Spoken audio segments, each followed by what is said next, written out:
पुण्यात सध्या गुन्हेगारी वाढत चाललेली आहे आणि विद्येचं माहेरघर म्हणून ओळखलं जाणाऱ्या पुण्याची ओळख आता सतत जे आहे ते वाढत्या गुन्हेगारीमुळे चर्चेत आल्याचं आपल्याला पाहायला मिळते आणि या गुन्हेगारीला आळा घालण्याचं काम जे आहे ते पुणे पोलिसांचं असतं।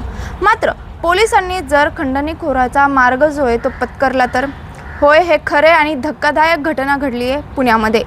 खरं तर एका नामांकित संस्थेच्या महिला प्राचार्याला 3 पोलिसांनी मिळून जे आहे ते जाळ्यात ओढण्याचा प्रयत्न केला आणि जवळपास 7 लाख रुपयांची खंडणी मागितल्याची धक्कादायक घटना घडलेली आहे।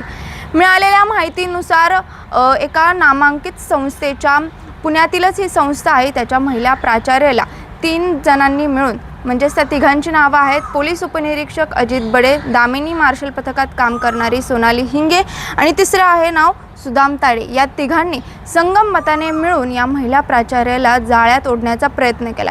त्यासोबतच पॉस्को अंतर्गत कारवाई करून अटक करण्याची भीती दाखवली आणि त्यानुसार तब्बल 7 लाख रुपयांची खंडणी मागितल्याचा प्रकार जो आहे तो घडलेला आहे आणि भीतीपायी ह्या ज्या महिला प्राचार्य आहेत त्यांनी ती खंडणी दिली देखील।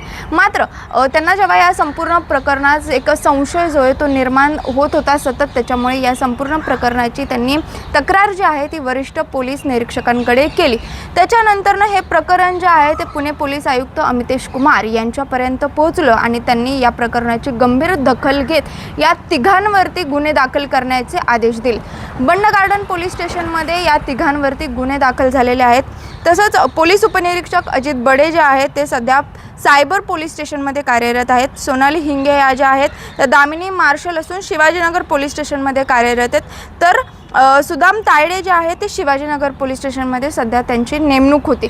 यात विशेष म्हणजे दामिनी मार्शल पथकामध्ये जे काम करतात सोनाली हिंगे ते रील स्टार आहेत, हजारोच्या संख्येने त्यांचे फॉलोअर्स आहेत। या संपूर्ण प्रकरणात त्यांचं नाव आल्याने या संपूर्ण प्रकरण जे आहे ते सध्या पुण्यात जास्त चर्चेत असल्याचं आपल्याला पाहायला मिळते।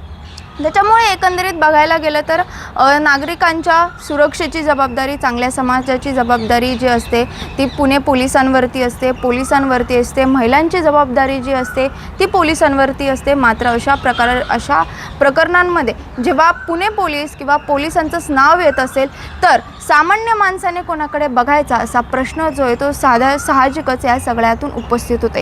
यासोबतच या संपूर्ण प्रकरणामुळे पुणे पोलिसांची देखील बदनामी झालेली आहे या तिघांमुळे, म्हणजेच कोण, पोलीस उपनिरीक्षक अजित बडे, सोनाली हिंगे आणि सुदाम तायडे या तिघांमुळे पुणे पोलिसांची देखील बदनामी झालेली आहे। त्याच्यामुळे या तिघांवरती कशा प्रकारे कारवाई होते, कोणती कारवाई होते हे पाहणं आता महत्त्वाचं असणार आहे। शिवानी लकडे, टाइम्स ऑफ महाराष्ट्र, पुणे।